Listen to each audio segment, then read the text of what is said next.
Hello అండి. మనం ఇంట్లో ఎన్ని రకాల వంటలు చేసినా, ఎన్ని వెరైటీలు చేసినా, ఈ పకోడీలను, బజ్జీలను మాత్రం ఏ వంట బీట్ చేయలేదు. అంత స్పెషల్ కదండీ మనకది. నేను కూడా ఈ రెసిపీ ఇంట్లో చేయక చాలా రోజులవుతుందండి.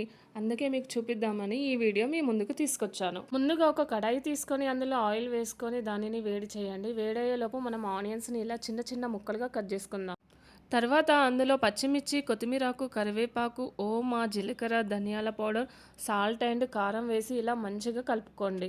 అలా మొత్తం కలిపిన తర్వాత దానికి సరిపోయేంత శనగపిండి అండ్ కొంచెం వంట సోడా, బియ్యం పిండి వేసుకొని మంచిగా కలుపుకొని కొన్ని వాటర్ వేసుకొని ఈ కన్సిస్టెన్సీలో కలుపుకోవాలి.